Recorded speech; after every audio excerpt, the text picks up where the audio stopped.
देखो ये class 10th का है जो अभी पेपर हुआ है, ठीक है, सामाजिक विज्ञान का। आओ हम देखते हैं, इसे सॉल्व करके बताते हैं तुमको कि इसमें कौन सा सही है। लिखा है जर्मनी के एकीकरण में प्रमुख भूमिका किसकी है। प्रमुख भूमिका किसकी है तो है बिस्मार्क की है। बिस्मार्क, बी नंबर सही है। चौरी चौरा की घटना का क्या परिणाम हुआ। क्या परिणाम हुआ है तो इसका है असहयोग आंदोलन वापस ले लिया गया है, ठीक है। तीसरा देखो वार्नक्यूलर प्रेस एक्ट कब लागू किया गया है तो है इसका 1878 में लागू किया गया है, इसका बी नंबर सही है। ब्रिटेन में कानून समाप्त करने का प्रमुख कारण क्या है। समाप्त करने का प्रमुख कारण पूछा है तो इसमें है ये कार आयात पर नियंत्रण, यानी सी नंबर इसका सही है। फिर पांचवा देखिए आर्थिक महामंदी कब प्रारंभ हुआ है तो इसे देखिए 1929 में प्रारंभ हुआ है। छठवां देखिए निम्नलिखित में से किस देश के साथ बेल्जियम अपनी सीमा साझा करता है तो यानी इसका है लग्जमबर्ग, ये इसके साथ करता है, यानी सी नंबर इसका एग्जैक्ट है।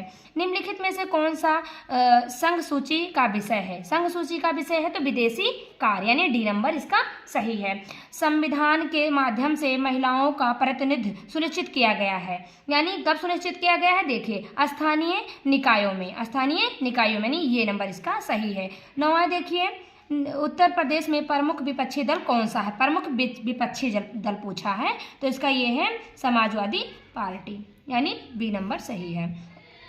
10वां देखिए लोकतांत्रिक व्यवस्था अन्य व्यवस्थाओं से अच्छी है क्योंकि, इसको मतलब पूछा है क्यों, यानी देखिए इसमें ये और बी दोनों, इसका सी नंबर सही है, सी नंबर बिल्कुल करेक्ट है। 11वां देखिए लिखा है निम्नलिखित में से कौन सा खनिज आधात्मिक है, यानी कौन सा खनिज आधात्मिक है। आभरक है जो आधात्मिक है, इसका सी नंबर सही है। लिखा है सूचना का अधिकार अधिनियम कब लागू किया गया है। कब लागू किया गया है तो 2005 में लागू किया गया, सी नंबर इसका सही है। निम्नलिखित में से कौन सा परंपरागत संसाधन है। कौन सा परंपरागत संसाधन है तो है कोयला, यानी सी नंबर इसका सही है।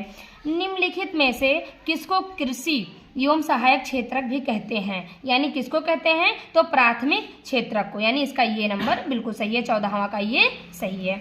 फिर है 15वां देखिए निम्नलिखित में से कौन सा व्यक्ति असंगठित क्षेत्रों के अंतर्गत आता है।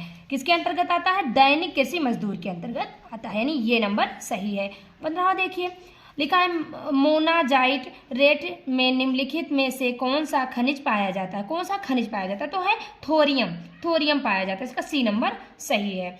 अब देखिए 17वां निम्नलिखित में से किस पड़ोसी देश की स्थिति मानव विकास की दृष्टि से भारत से बेहतर है 2019 में। देखिए किसका है बेहतर तो श्रीलंका का है, यानी इसका सी नंबर सही है। 18वां देखिए निम्नलिखित में आर्थिक उदारीकरण की शुरुआत कब हुई है तो 1991 में, वर्ष 1991 में, यानी इसका सी नंबर करेक्ट है। 19वां देखिए एक वस्तु का अधिकांशतः प्राकृतिक प्रक्रिया से उत्पादन निम्नलिखित है, यानी 19 में मतलब भरना है यानी बताना है तो इसका ये है प्राथमिक क्षेत्रक, यानी ये नंबर इसका सही है। अब 20वां देखिए निम्नलिखित में से कौन सी एक फलीदार फसल है। फलीदार फसल पूछा है तो दालें, यानी सी नंबर इसका सही है।